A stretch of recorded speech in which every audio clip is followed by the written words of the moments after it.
Quelqu'un peut m'aider à saluer celui qui est à côté de nous. Amen. Amen. Je bénis Dieu pour cette opportunité. Parce que ce n'est ni par nos efforts que nous pouvons nous retrouver ce matin. C'est simplement la grâce de Dieu. Tout pouvait nous arriver partout. En tout moment et en tout lieu. La maison ne nous protège pas. Parfois il nous arrive, surtout nous les parents.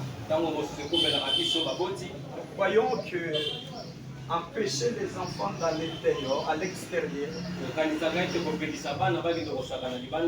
c'est vraiment la protection. Oui, nous pouvons le faire en tant que des parents, mais en soi, que ce soit l'intérieur, que ce soit l'extérieur, c'est Dieu qui protège. Il y a des gens qui ont reçu des balles perdues dans leur salon. Et celui peut-être qui était exposé là où on tirait des balles et protégé. Parfois nous croyons que les personnes qui sont en chemin de la mort, ce sont des personnes qui sont dans des hôpitaux. Au contraire, quelqu'un qui est à l'hôpital peut rester vivant. Et celui qui était en bonne santé à la maison mourit. Est-ce que quelqu'un comprend? Amen. Donc, tout est grâce. Donc, raison pour laquelle j'ai dit nous devons être reconnaissants. Moi, il m'arrive des fois, quand la conscience m'est bien bas. Même si je faisais autre chose. J'élève ma voix pour lui dire merci. Amen. Amen. Est-ce qu'on peut encore apprendre? Nous sommes dans la période de la Pentecôte. Et le thème a été déjà introduit depuis le dimanche passé. Et la semaine également. Mais je ne peux pas avancer sans faire de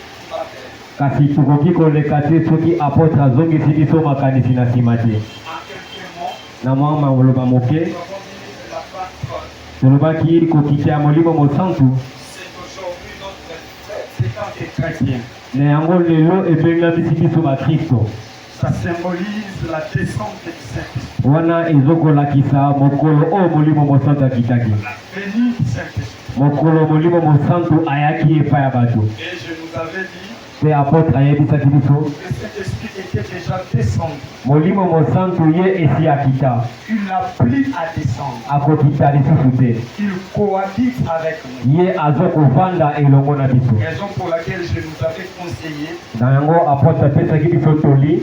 de ne plus demander au Saint-Esprit de descendre. Tosengaka lisusu te na molimo mosantu akita. Mais contraire de se manifester. Me toyebisaka molimo mosantu amimonisa. C'est comme si Eza lokola vous avez quelqu'un dans la maison. bozana moto bozane na kati na ndako. Ta conscience sait qu'il y a une personne. Moto na yo eyebi ete moto aza na kati ya ndako. Mais tu ne le vois pas physiquement. Yo ozomona ye te na bomoto. Tes yeux ne le voient pas. Miso na yo ezomona ye te. Tu l'appelles Ozobenga ye juste pour qu'il se manifeste. po ete omona kaka esika yazali. Amen. Amen. Tu appelles la personne Ozobenga moto et lui en répondant. pe ye ntango azoyandola yo. Peut-être que c'était juste pour toi un moyen de comprendre qu'il est là et s'assurer qu'il est là. Ntango mosusu eza kaka lolenge mpo na yo oyeba ete ya solo yazali. Mais on ne peut pas lui dire d'entrer dans la maison. Kasi okoki koyebisa ete akota na kati ya ndako. Je voyais ça avec mon père biologique. Apôtre amonaki yango mingi epa tato akoti ye. Il savait qu'on ne sortait pas. Nous, c'était ça. Ye ayebaki ete bana bazobima te. Mais quand il revient de son travail, Ye soki awuti mosala il nous appelait. ye azalaki kobenga bana na ye. Champlain, mwana moko na nkombo na ye.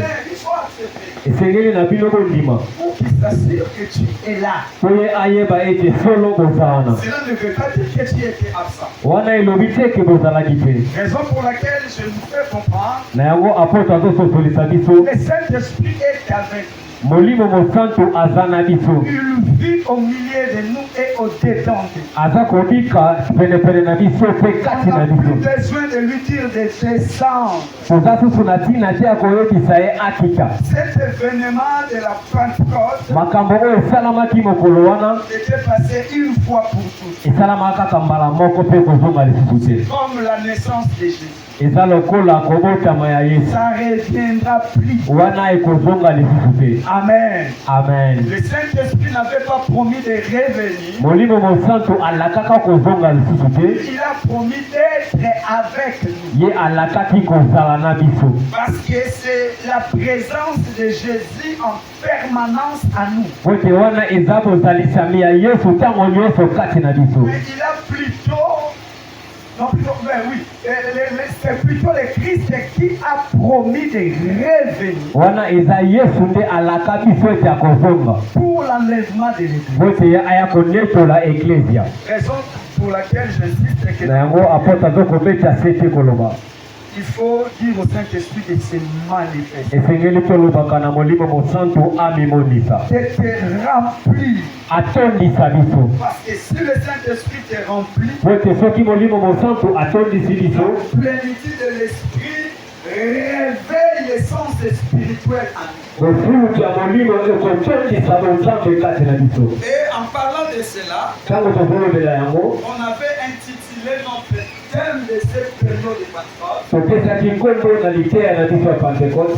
le Saint-Esprit avec nous Molimo mosantu elongo na biso, et le Saint-Esprit en nous. mpe molimo mosantu kati na biso. Le Saint-Esprit avec nous Molimo mosantu elongo na biso voulait dire quoi? elingaki koloba nini? Il est avec toi. Aza na yo Comme le voisin qui est à ta gauche. lokola ndeko oyo aza pembeni na yo, Mais il n'est pas au-dedans de toi. kasi ye aza na kati na yo te. Dans ton intérieur, Na kati na yo c'est ce qu'on dit le Saint-Esprit en moi. yango tolobaka molimo mosantu kati na ngai, Au-dedans de moi. na kati na ngai. On avait développé le livre de Jean 14, Tofungolaki makomi na buku ya Jean 14 15 à 18. verset 15 kino na 18. Là où Jésus était en train de faire comprendre aux disciples Esika wapi Yesu aza kososolisa bayekoli na ye que très bientôt là, je ne serai plus avec vous. ete kala mingi te akozala lisusu na bango te. Mais rassurez-vous que je ne vous laisserai pas désormais. Ye alingaka yebisa bango ete akotika bango bana bitike Je te. vous enverrai un autre consolateur, Ye akotindela bango mosungi mosusu, le Saint-Esprit, molimo mosantu qui est avec vous, oyo azalaki na bango, qui demeure avec vous oyo aza kovanda na bango et qui viendra en vous. mpe akoya kati na bango. Donc Jésus savait que le Saint-Esprit était avec eux. Yesu ayebaki ete molimo mosantu azalaki na bayekoli. Parce que quand le Saint-Esprit est avec toi, il y a la possibilité d'opérer des miracles, de chasser les démons. Parce que c'est celui qui agit avec toi.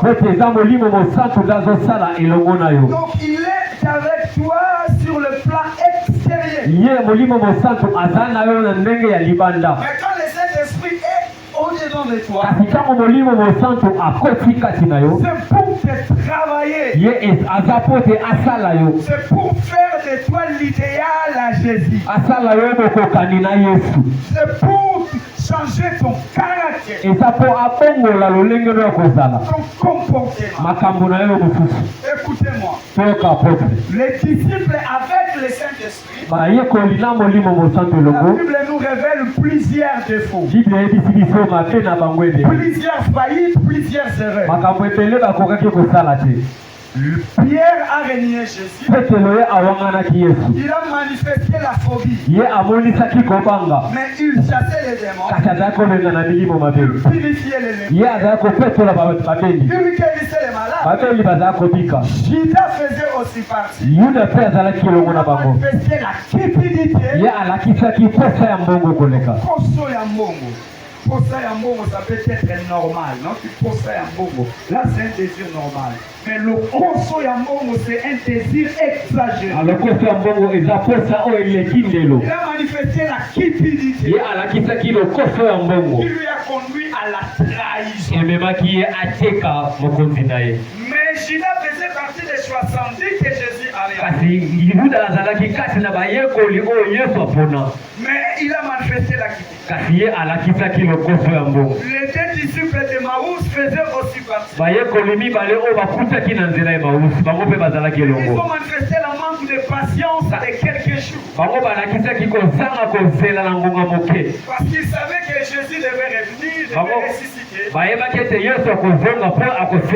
Mais le matin dont Jésus devait ressusciter, tellement Jésus ne s'était pas encore révélé à eux, ils ont changé d'idée. Ils ont rétropédalé. On voit aussi Thomas appelé autrement Didyme. Il a manifesté l'incrédulité. Parfois même Jésus lui a dit ne sois pas incrédule. Avec tous ces défauts, le Saint-Esprit était avec eux. Il chassait les démons. Il prophétisait. Mais ils avaient des défauts. Et des défauts graves.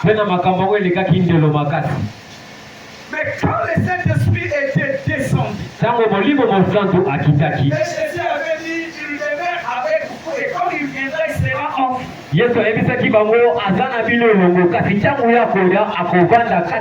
Et quand le Saint-Esprit était venu, les apôtres ont continué de faire ce qu'ils faisaient avant Jésus. En termes de miracles. Et sur le plan comportement, ils sont des irréprochables. Donc, en titre de rappel, le Saint-Esprit avec toi t'aidera à parler à la manifester des dons, à prophétiser. Mais le Saint-Esprit en toi fera de toi une nouvelle créature. Les conséquences ici au Congo, c'est quoi? Nous trouvons des gens qui marchent avec le Saint-Esprit. Ils n'ont pas le Saint-Esprit en eux. Ils prophétisent parce que le Saint-Esprit est avec eux. Sur place là, quand ils prophétisent, il te dit par exemple, Maman Julia, Dieu me dit ça. Et puis tu te dis que c'est vrai. C'est le Saint-Esprit qui a parlé. Il est avec lui. Mais après avoir fini de parler, Salaboy. Maintenant tu comprends que c'est plus le Saint-Esprit, C'est maintenant l'homme. Le Saint-Esprit avec toi, il travaillera avec toi pour les autres. Le Saint-Esprit au-dedans de toi, il travaillera la politesse, la cupidité, l'insolence, l'impudicité. Nous voyons des prophètes impudiques mais qui prophétisent aussi vrai. Cela ne veut pas dire qu'ils ne prophétisent pas au nom de Dieu. Comme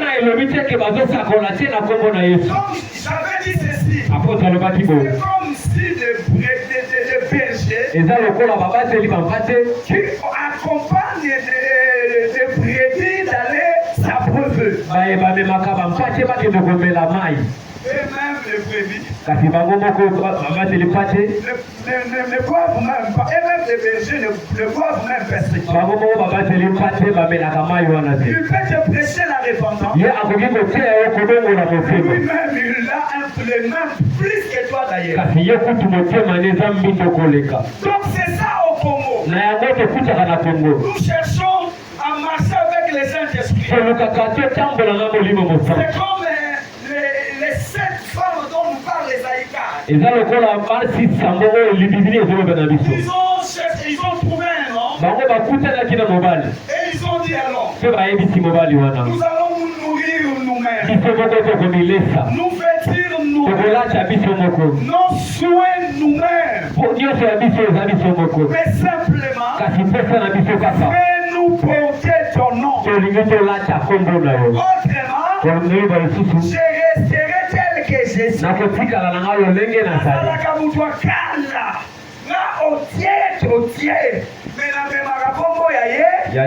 Jésus ne fonctionne pas comme ça. Il a besoin aussi de travailler. Une année après dans une église, mon mari témoigne que ma femme a changé. Et nous avons des femmes 5 ans dans ces églises. Au lieu de partir son nom, mais par son changement, c'est qu'elle a amené seulement chez elle des bruits de parler en langue. Des fois aussi ça dérange les autres. Madame, donc, eloko na église kaka yango. Soko silisi baba awa bandeko na ngako finga. Ndaku na ngai ekomi ndaku ya songi. Oyambaka bakamarani omoni entele. Après la suka prion. Rababababababababa. Oza punda ya Balaam. Amen. Quel est ce Dieu-là qui ne travaille pas l'homme? Mais il a seulement besoin de travailler pour l'homme. La Bible dit soyez transformés. Être transformé ne veut pas dire parler en langue. Faire des songes, faire des visions. Être transformé, ce n'est plus trouver Julia en Julia. Ce n'est pas trouver Elvire dans Elvire. Mais trouver Jésus dans Elvire. Elvire n'agit pas comme je lui connaissais il y a 10 ans. Mais il agit comme Christ. Je me permets de dire il y a des dimensions de chrétien. Première étape, on est chrétien juste parce qu'on a crié en Christ. La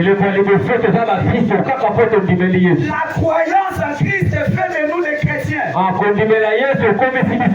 Là, c'est littéral. Mais en vrai dit, devenir chrétien en deuxième dimension, c'est lorsqu'on trouve les empreintes de Christ en Christ.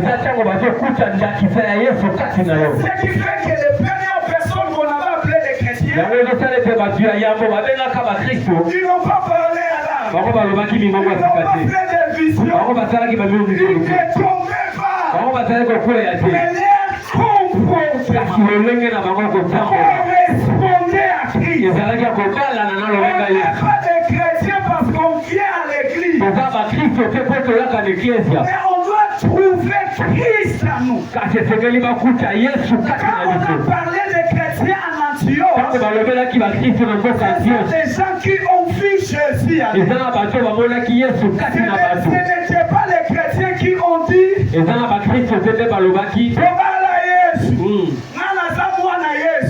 non, quelqu'un a regardé. C'est l'interlocuteur qui a vu Jésus en eux. Est-ce que quelqu'un est en train de me comprendre? Amen. Alors, raison pour laquelle on avait parlé de fruits du Saint-Esprit. Je ne parle pas des dons du Saint-Esprit. Les dons du Saint-Esprit, nous allons les trouver dans 1 Corinthiens 12. Makabo ya molimo tukutia na livre ya Korinto kundima kusala bikamwa kuloba makambo kuloba makambo ya kwanya kuyeba kusufuza mingongo diversité de l'âme mangulo ebele la foi kundima discernement des esprits kuyeba kusufula molimo ozokutana les 9 dons spirituels wala nde makambo oyo molimo mosantu pesa selon moi je dis ceci na yango apota zoloba boye le porteur de ces dons doit se considérer au service des autres. Ne te vois pas encore vraiment chrétien. Chrétien en deuxième degré. C'est lui qu'on trouve Christ en lui. Mais vois-toi un serviteur. L'outillage. Par exemple, je prêche ici. Je ouvre les yeux pour notre frère. Et que je lui dis, frère, aujourd'hui ne sors pas. Il y a l'accident devant toi. Les frères obéissent. Et il est épargné. Où est mon intérêt? Où est mon intérêt, moi, étant que personne? Non, c'est parce que Dieu aime la personne. En soi, le patron, c'est lui. En soi, l'ami de Dieu, c'est lui. Il n'a pas voulu voir son ami dans les mages. Il va juste utiliser. Donc, celui qui prophétise ne se met pas au-dessus du bénéficiaire. Moi, je dors dans ma maison. Dieu me dit, mon serviteur, réveille-toi. Va chercher frère Patrick. Dis-lui ceci. Et puis je passe le frère Patrick. Je dis, Dieu m'a envoyé chez toi. Il y a patron qui envoie. Il y a aussi un autre qui est patron. Moi, je suis dans la bonne vie. Tes paroles. Et ça, on a la preuve que la dindingana roti de l'olé. Par contre, la dindingana roti de l'olé. Est-ce que vous me comprenez? Amen. Raison pour laquelle je nous avais dit nous les services. Si vous voulez réussir dans le ministère, ne te considère pas grand parce que tu prophétises. Nous qui prophétisons, dans nos problèmes, nous faut avoir des prophéties. Moi, je peux avoir un problème. Je cherche que Dieu me parle même, mais pendant un mois, Dieu ne dit rien. Parfois, sur le chemin, je me croise avec des inconnus. Le Seigneur me parle de la personne. Je cherche ça, dis-lui ça. Mais moi-même, ça souffre. Dieu ne dit rien. En ce qui concerne les dons spirituels, en tout cas, ne prenons pas trop ça. Est-ce que quelqu'un m'a compris? Amen. Les dons spirituels, c'est au service des hommes. Mais ce qui est important, c'est que l'Église a négligé. C'est le fruit de l'esprit. Le fruit de l'esprit, c'est pas au prière. Il n'y a qu'un seul fruit. Mais qui a 9 caractéristiques. Ça me fait donner un exemple les jeudis si je ne m'abuse pas. Ou le dimanche. Ou le bien le dimanche. Je disais, c'est comme si tu consommes un aliment qui a plusieurs valeurs. J'avais donné l'exemple de quel fruit? J'avais parlé de quel fruit? L'œuf, j'avais parlé de l'œuf. J'avais dit dans l'œuf qu'on trouve 3 vertus. Ça ne veut pas dire que tu as mangé 3 choses. Une seule chose. Mais qui dispense à toi 3 valeurs. C'est ça le fruit que le Saint-Esprit nous porte. Quand il vient à nous, il introduit au sein de nous ce fruit-là. Et le fruit-là dispense 9 caractéristiques. C'est ce qu'on appelle le fruit du Saint-Esprit. Alors, où est-ce que le Saint-Esprit a trouvé ces fruits? Parce que dans le fruit-là, il y a des caractéristiques qui sont 9. La joie, la paix, la beauté, la tempérance, ou maîtrise de soi, la bienveillance, et que sais-je encore. Et tout ça, ça fait le mixage d'un nom. Parce que tel que tu es là, tu es caractérisé par plusieurs comportements. Quelqu'un peut te définir en disant, frère Béni, il est colérique, il est égoïste, il est méchant, il est gentil. 4 vertus que nous avons trouvées chez nous. Et 4 là, c'est ce qui fait la personne de Dieu. Est-ce que quelqu'un est en train de me comprendre? C'est ce qui fait la personne de Dieu. Mais là, maintenant, on nous parle de 9 vertus. Les 9 vertus là, comme nous sommes appelés à être comme Christ, les 9 vertus là, c'est ce qui fait la personne de Jésus. C'est dans Jésus qu'il y avait tout cela. Et grâce au Saint-Esprit, c'est lui qui travaille afin que nous devenons progressivement comme Jésus. Il s'introduit en toi. Il trouve la méchanceté. Il le chasse. Il le remplace par la bonté.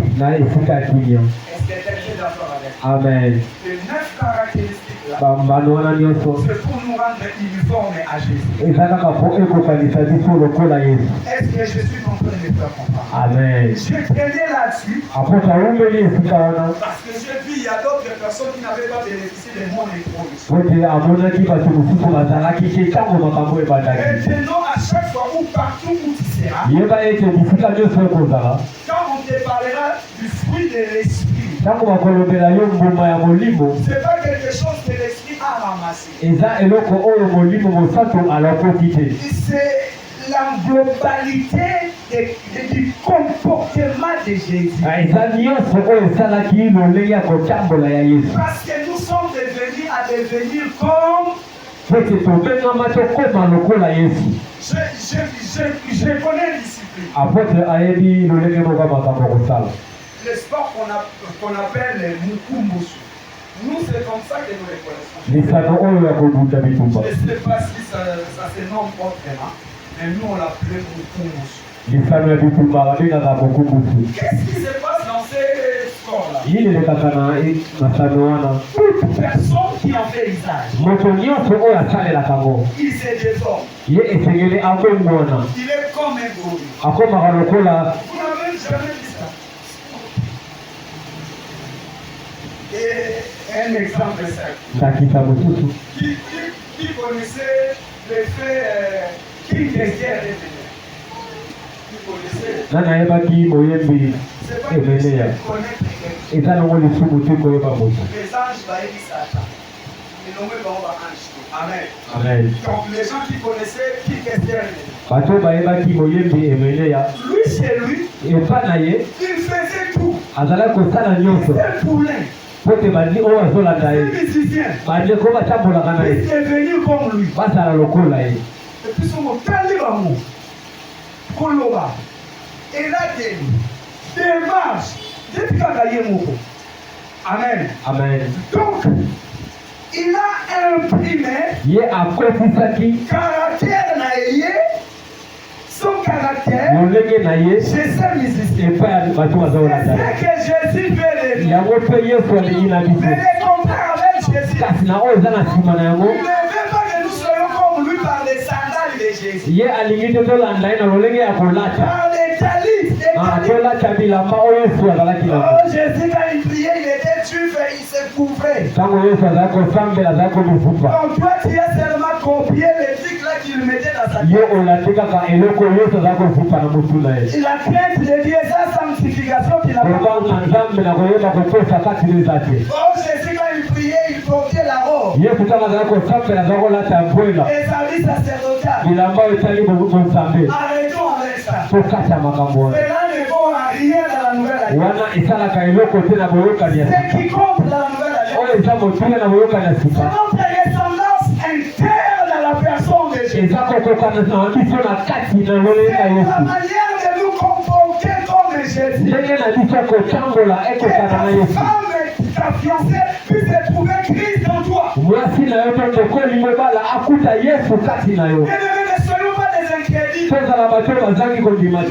si les gens te connaissent comme ça, ne te dis pas que moi je ne peux pas changer. Non, chaque prédication est une occasion pour nous d'échanger. Chaque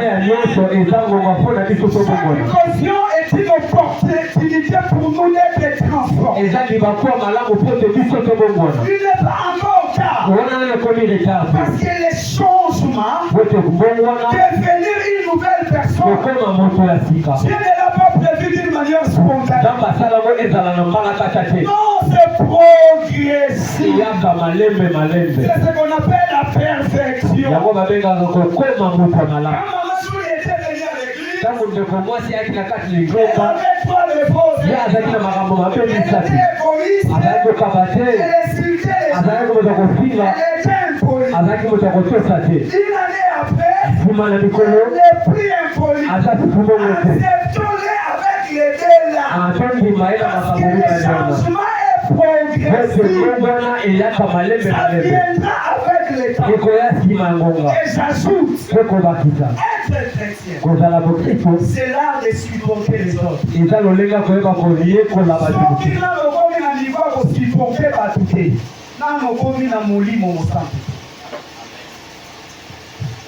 Jésus voyait tout.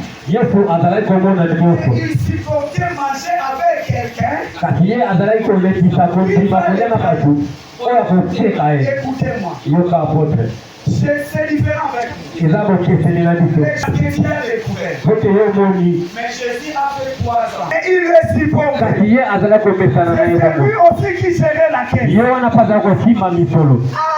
Faut avoir un cœur.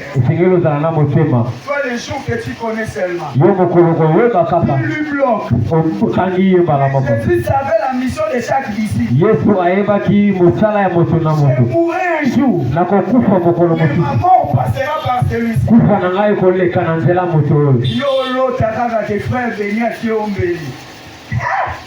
Mais Jésus mangeait avec celui qui lui trahit. Supporter les autres. Même dans nos relations amoureuses. C'est l'art de manque de supporter. Tu sais un peu de la passion. En disant qu'il le va changer. J'aime parfois quand on nous taxe des maladies. On te dit aujourd'hui, à partir d'aujourd'hui, tu es hyper tendu. Tu t'adaptes. Il faut que je puisse prendre ça pour empêcher que le mal mais pourquoi pas t'adapter parfois si tu as quelqu'un qui n'explique pas? Tu avais trouvé une autre femme. Et ça t'aide à rien. Une femme, mille de fous. Celle-ci, parce qu'elle a un bonnet, tu passes chez celle qui est kipi. Tu quittes celle qui est kipi. Tu prends celle qui vous a toi. Et là, c'est le la cupidité, l'infidélité, et tout ils atteignent. Madame est supportée, c'est bien de supporter celle des autres. Qui est l'enfer tout un stop. Est-ce qu'il y a quelqu'un qui est en train de me comprendre? Amen. Et les marmots, on avait parlé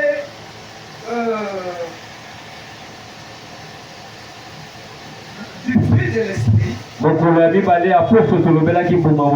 Mais on a martelé sur la maîtrise des choses. Donc les fruits sont au nombre de 9 également. 9 comme les dons. Les dons c'est 9. Les caractéristiques du fruit de l'esprit sont aussi au nombre de 9. Et le 9 là ne vous met pas dans la compte. C'est l'apôtre Paul qui les a énumérés. Nous sommes dans le livre des Galates 5. Verset 20 à 20. On avait déjà lu. Aujourd'hui, on aura d'autres textes à lire. Je nous donne. Mais on avait parlé de la maîtrise des choses.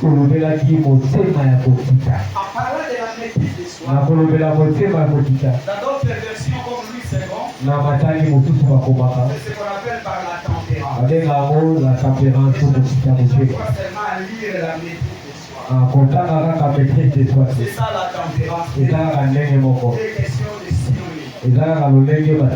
La maîtrise de soi consiste à prendre le contrôle de soi-même, à se dompter. Maîtrise de soi, la maîtrise de soi, c'est avoir l'autorité ou la dominance sur tes émotions, sur tes désirs, sur tes sentiments. C'est ce qu'on appelle la maîtrise de soi. Parce que le monde cherchera toujours à nous persécuter, à nous chercher les problèmes. Mais en soi, sur le plan spirituel, c'est pas ce que nous consommons qui compte. C'est ce qui sort. Raison pour laquelle Christ nous a donné la maîtrise de soi. Ça va t'aider à gérer tes réactions. Parce qu'il y a des personnes qui ont des tempéraments chauds, qui ont des sentiments incapables de les mettre. La colère monte. C'est l'eau des gens là. Regrette toujours après avoir commis du posé des gens. La maîtrise de soi, c'est comme un garde-fou. Ça t'aide à contrôler les retours. Parce que c'est pas ce qui entre dans nos bouches qui nous suit, c'est ce qui sort dans nos bouches. Quelqu'un peut s'élever pendant 1 heure de temps devant Maman Niki et l'insulter. Pendant tous ces 60 minutes, Dieu n'a mentionné rien sur le péché que Maman Niki a commis.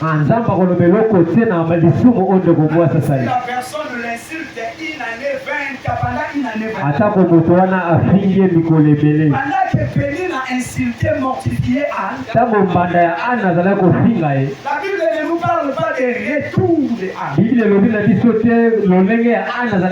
Elle a gardé sa sainteté. Ye abatela ki bosantu na. Parce qu'elle n'avait pas répliqué. Po aye azongisa ki maloba. Elle méprise de soi. Azaki na kozanga la moitié na une rival qui vient après toi. Kozala na mbanda oyo aye simba na yo. La majorité des rivales ont toujours eu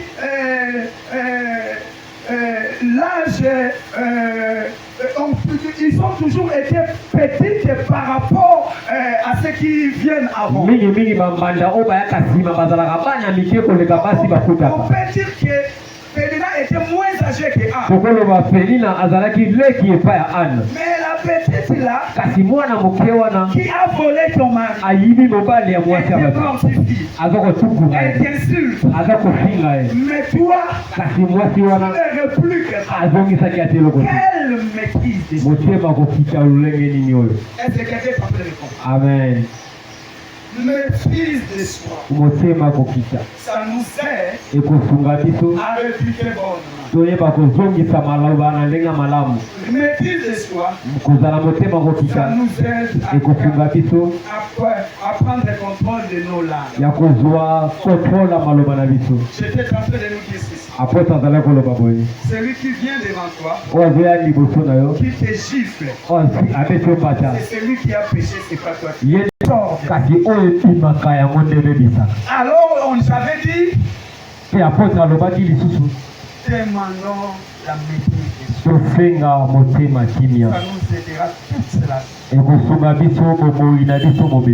Moïse, quelque part, il a monté. Moïse a prié et Moïse a parlé avec Dieu. Et Dieu lui a dit de prendre des pierres. Les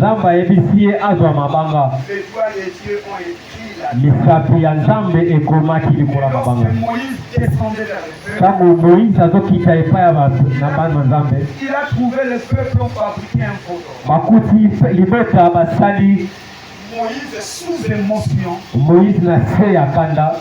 a laissé tomber les pierres, les tables de pierre qu'il avait. Et c'était cassé. C'était sa pris son infraction. Nous prions. Supplie pour ta journée. Ton mari, ta femme, tes enfants. Le plus loin qu'il dédie ta journée. En prenant seulement un 10. C'est le receveur qui te reçoit mal. L'édiction que tu avais récité à la tu les fais tomber par manque de maîtrise maîtrise. Est-ce que toi tu peux supporter quelqu'un de la façon de dire inférieur? Il ne m'a pas parlé, il est loin de toi. Et la personne qui est ici. Moi une fois, c'était sur boulevard Triomphal, sur l'hôpital. Il y avait, j'étais sur une moto. Et le montard avait mis l'air dans cela du coup en pleine vitesse. Je lui ai dit, mais c'est si il a fait. Il m'a dit, idiot, descends. Et en plus, il me demande l'argent. Il va te payer. Il m'a demandé de lui payer la distance équitée du toit jusqu'à Guitare. Et à la fin, il a laissé sa moto en distance. Il ne paye pas. Je vais te cabasser.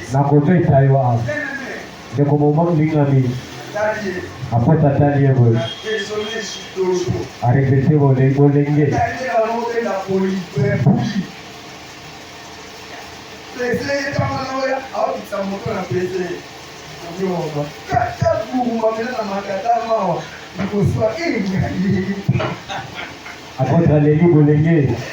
Amen.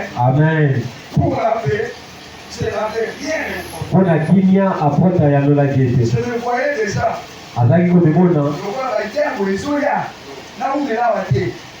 Moi déjà, on a pesé déjà, étant que sportif, on a talié déjà.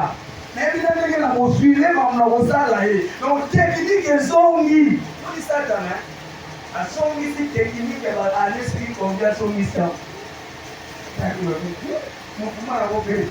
Parce qu'on tourne là, on monte, on filme, réputation, et puis.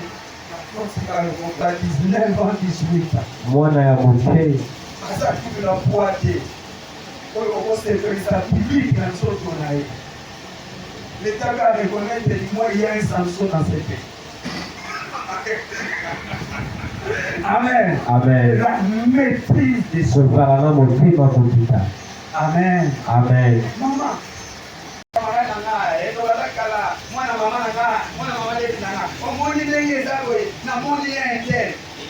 Est-ce qu'elle a étudié réaction na yo? Par exemple, na kei na moni mobali na yo na mutu na rolano na telle no réaction na ma fille déjà na pas samoni a pas la biloko na ta asala la bo apika na ba piste je dois la protéger. C'est comme moi. Je vais chercher ton mari. Papa, je vous avais dit pas c'était comme ça. C'est pas bien. Protège ta femme et tes enfants. Quant à moi, aujourd'hui je garde ça. Parce que tu es un homme. 2 fois, 3 fois. Je disais à ta femme. Voilà, la bonne façon. Amen. Parfois, on ne dit pas que certaines choses par rapport à notre tempérament. Nous avons des lignes de vie. Au pied. Dimanche.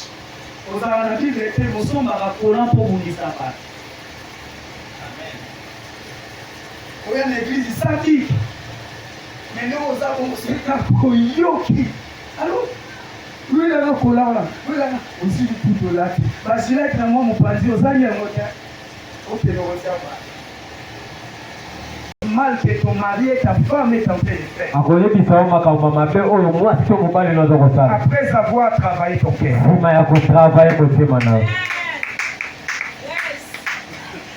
C'est le Saint-Esprit qui m'a révélé que celle-là, c'est ma rivale. Je me réveille, je prends le couteau, je la poignarde. Elle-même. C'était ça le Saint-Esprit. Le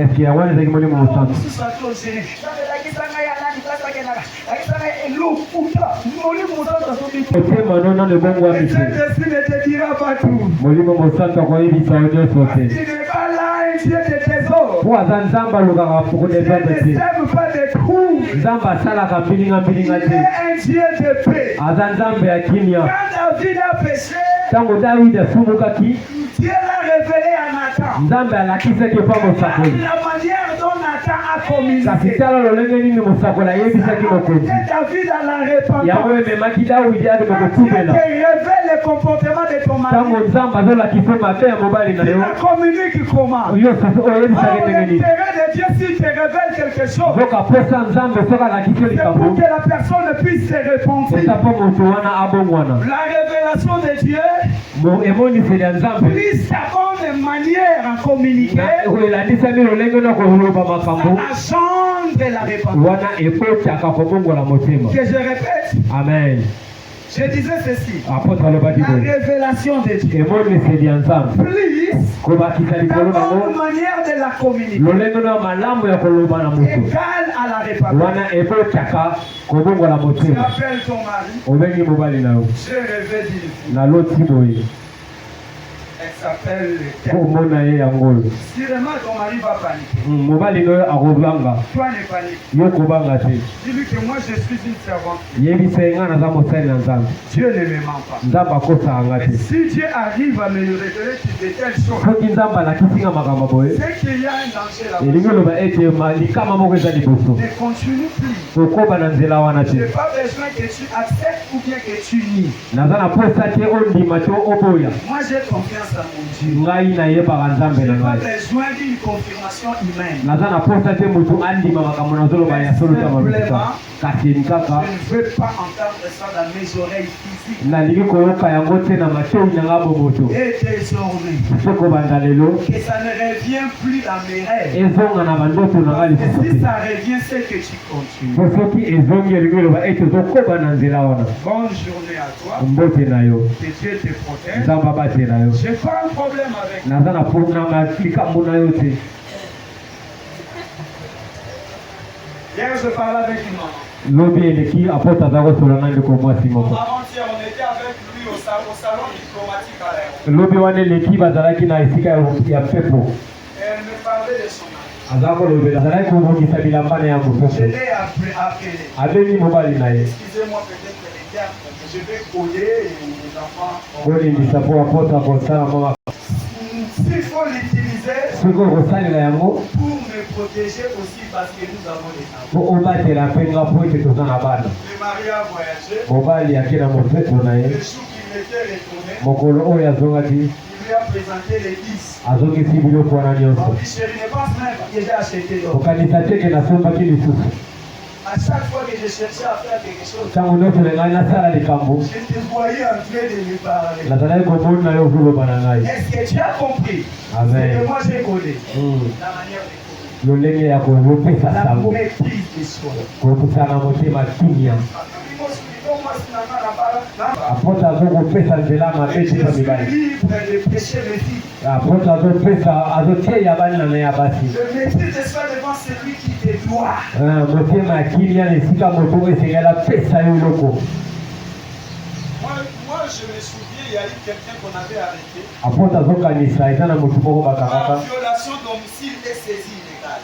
Akotaki na ndako ya moto asengi nzela te pakotoli biloko na ye. Quelqu'un lui devait quelque chose. Moto esengelaki afuta ye niongo. Il ne payait pas. Azalaka kofuta moto. La personne se lève de sa maison. Moto yango atelemi na ndako na ye. Les créanciers. Moto esengelaki afuta niongo. Il va avec brutalité. Ake na zunzu nyonso. Aujourd'hui tu vas le payer. Lelo okofuta ngai. Okosala yango te. Nakokota na ndako na yo. Tout ce qu'il faut à ma dette. Nakozwa nyonso oyo eza na valeur ya niongo na ngai. Akoti na ndako na ye. Mpe bana ya tata wana basepelaki nango te. Babanda kobuta. Ye azalaki mokolo abeti bana. Mpe moko na bango azuki. Azwi ya mokolo ake. Oyo azalaki na niongo abengi la polisi. Mpe mbala moko oyo azalaki na niongo akotaki boloko te. Kasi moto oyo azalaki oyo esengelaki bafuta niongo akoti boloko. Po wana mosusu alobi na ndimi niongo nakofuta yo. Kasi yo okoti na makasi na ndako na ngai. Mpe opesi bana na ngai. Mpe alisatu ozwi biloko na ngai na peso nzela te. Yo oza esambiselo te. Po yo motola. Mpe basangaki ye mpo na mabe bamisatu. Azwi biloko aseki te. Akoti na ndako bato na kanda. Mpe abeti bana. Kotanga motema pio. Tu vas perdre ton mari. Yo okobongisa mobali na yo. Tu vas changer la conception de ton mari. Yo kobongola lolenge ya kokanisa mobali na yo likolo na yo. Mwasi oyo apetisaka. Yo kanza na yo eza mpo epanza biloko ya ndako. Mpe kanza na yo epesaka etumbu mosusu te. Kaka kokata.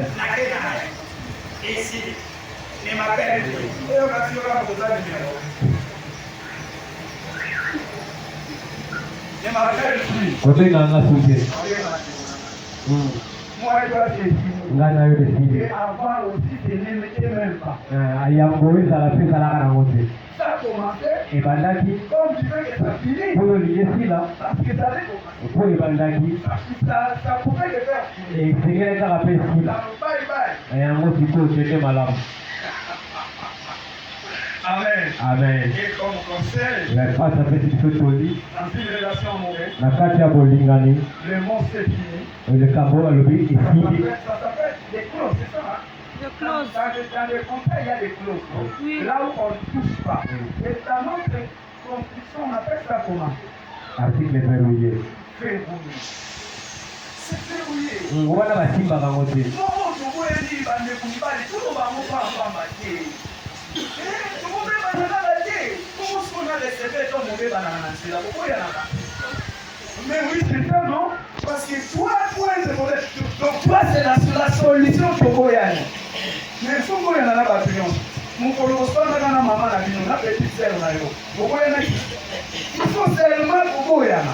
Vous n'avez pas d'autre mot, d'autre manière de finir l'autre. Vous avez un maloba moussi, c'est le lègue moussi dans le fait, ça est tout pour pas moninga. Non, là il n'y a pas. C'est vrai, les alagate. Nous allons mettre ça, on est là, mais ça là, et vous sanga parler, comme on a mon mon tout. Maman va parler, les lois tout ça on va parler. Adam a eu au soba. A tout péché, il y a celle qui nous fait, au péché on va pas mieux. Il a fait ça un exemple. Ah, ça qui comprend le voyage. Oh, tout est dans l'ordre. C'est fini. En seconde. Alors, mon collègue qui a moi et toi c'est fini. Avec qui porte. C'est lui l'oubli. Ils sont là sur base. Les gens ont un message dans le voyage. Et ça y est, on va poser là. On va poser là. Il y a un aussi ici en haut. Valère, pour les gens qui ont mis dans le message dans le haut. La suite de notre téléphone, il m'appelle prier. Ça, oui, ça, là, il y a l'autre. C'est vraiment antivirus. Antivirus, agenda, maintenant, on va faire spirituel. Hey, papa, il est bien gagné. Quand vous m'en avez pas, vous allez nous dire là.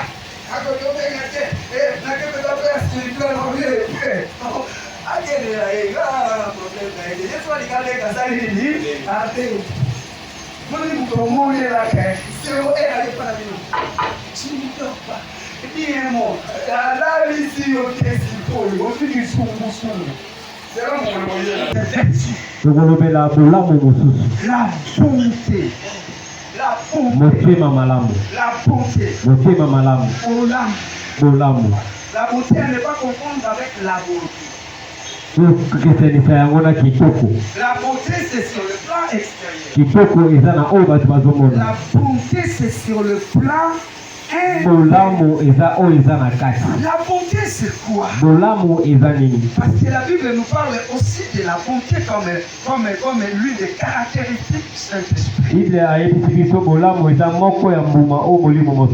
dehors de parler de la maîtrise de soi, nous voici aujourd'hui en train de parler de la bonté. Les dictionnaires nous disent ceci. La bonté, qualité morale qui porte à faire le bien et être bien pour les gens. Eza lolenge ya moto oyo ezokotindika moto asala malamu mpe azala malamu na bato. Qualité de faire le bien. Makoki oyo ya kosala malamu envers les gens. Osala ngo epai ya bato. Deuxièmement, ya mibale, l'attitude de bienveillance de Dieu lolenge ya malamu ya Nzambe qui accorde aux hommes ses faveurs oyo asalelaka bato bolamu et toutes sortes de bénédictions. mpe nyonso oyo etali lipamboli. Ça c'est selon la Bible. Wana Biblia nde elobi yango. Nombre 14, 18. Mokanda ya Nombre 14 verset 18. Romains 2, 4. Romains 2, 4. Somme 25, 8. Somme 25, 8. Je disais, après azalaki koloba la bonté selon la Bible, bolamu kolandisama Biblia l'attitude eza lolenge ya bomoto, l'attitude bienveillante de Dieu eza lolenge ya bonzambe ya kosala qui malamu accorde aux hommes ses faveurs et toutes sortes de bénédictions. oyo asalelaka bato malamu mpe apambolaka bato na lolenge nyonso. Nombre 14, 8. Nombre 14, 8. Romains 2, 4. Romains 2, 4. Somme 25, 8. Somme 25, 8. En grec, na molongo ya bagrec s'il faut parler de la beauté. Agatocine.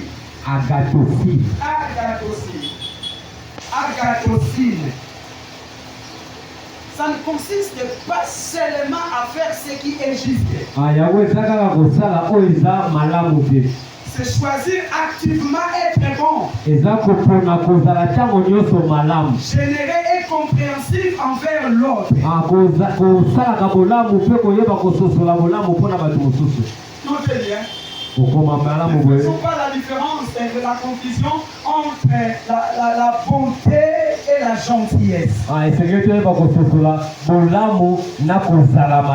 La bonté consiste à agir pour que les bonnes choses arrivent aux autres. La gentillesse exige une attention particulière.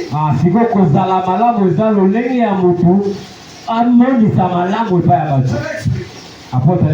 On parle de la beauté. Moi, je nous avais dit la beauté c'est interne. À ne pas confondre avec la beauté. La bonté, c'est ce qui est interne. Ça consiste à quoi? À faire le bien pour une autre. Donc confondre la beauté et la gentillesse.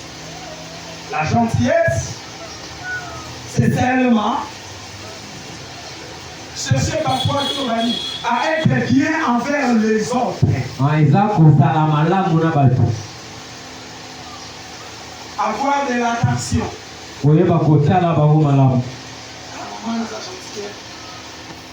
Elle nous salue. À qui on a la santé et la mission. C'est ça la gentillesse. Mais la bonté consiste à faire du bien aux autres. Quand on dit il est riche en bonté, c'est quelqu'un qui est rempli de faveurs, mais ces faveurs-là c'est pour les autres. C'est contraire de celui qui médite le mal pour les autres. La bonté consiste à faire du bien aux autres. La bonté c'est travailler pour que le bien arrive aux autres. C'est ce qu'on appelle par la bonté. La qualité morale qui porte à faire le bien aux autres.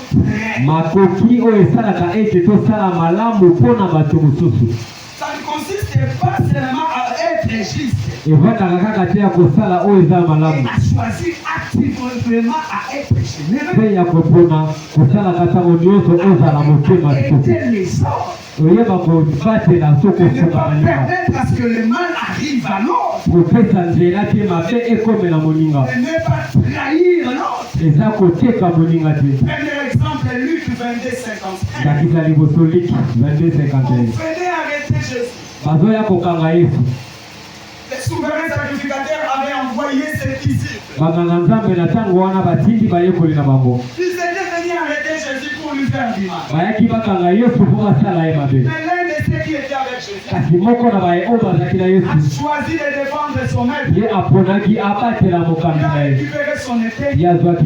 Il a coupé l'oreille de l'un des envoyés des souverains sacrificateurs. Il s'est nommé Marquis. Mais Jésus a récupéré l'oreille. Jésus a réparé. Il a manifesté la bonté. Il a ouvert en ce qui lui causait du tort. Est-ce que quelqu'un est d'accord avec moi? Amen. La bonté consiste à faire du bien. Mais ça n'a pas de limite. La Bible n'a pas dit ça consiste à faire du bien à ceux qui te font du bien. Mais la Bible dit à faire du bien aux autres. Aux autres personnes.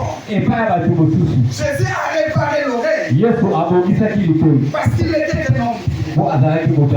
Matthieu 1. Verset 18 à 19.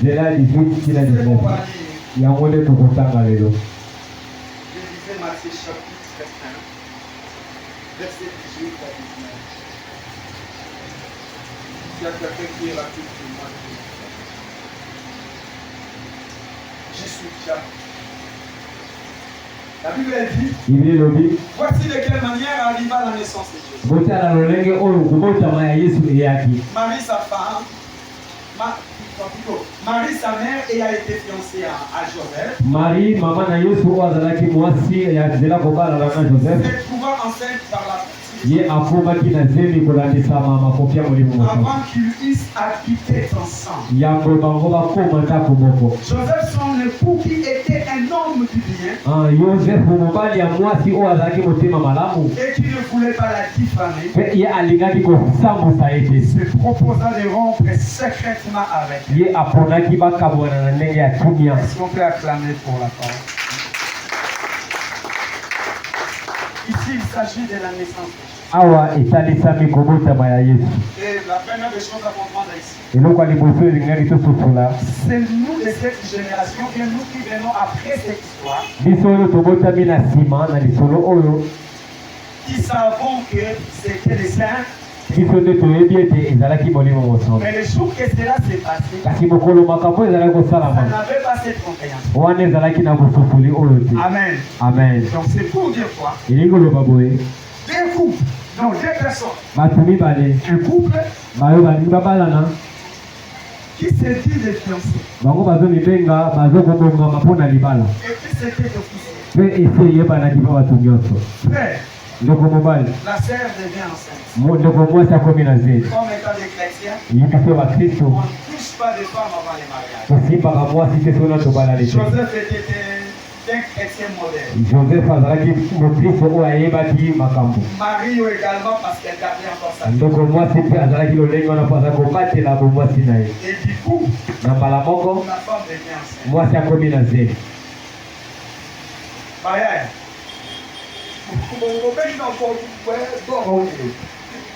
C'est compliqué.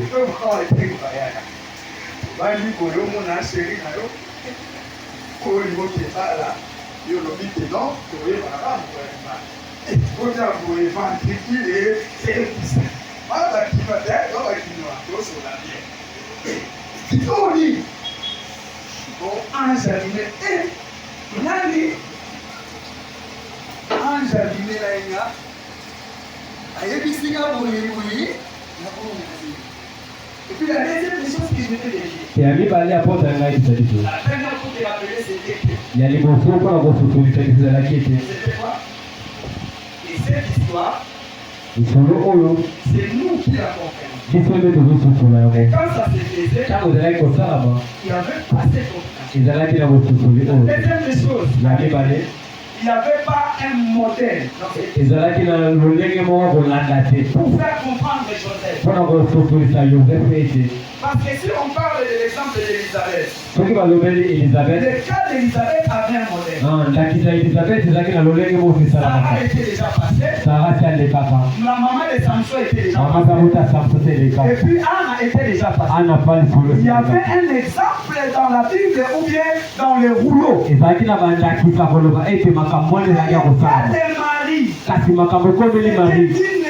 Une innovation. Ça n'a jamais existé. Va donner quel modèle? Quel exemple? Le cas là, ça ressemble à qui? Ils sont des lots. Moi, ça va être son nom nazé. Il y a ange, Marie, c'est parce qu'il y avait l'ange. Joseph a dit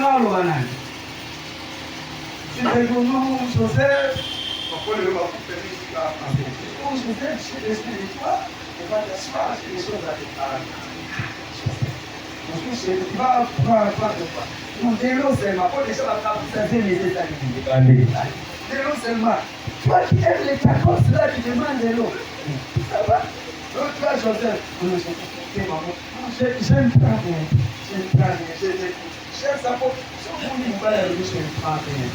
Non, tu parles, maman. On comprend la paix, ma chère.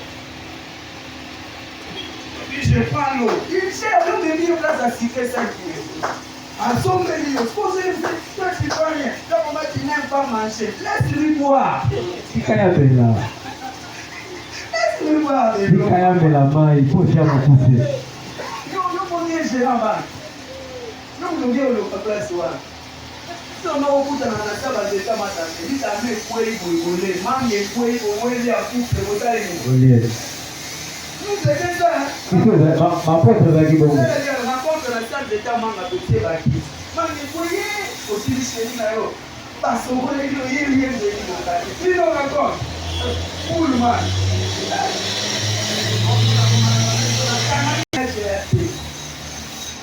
Oh, yo poussana na côté bandal, pour la pousso, maman poussana.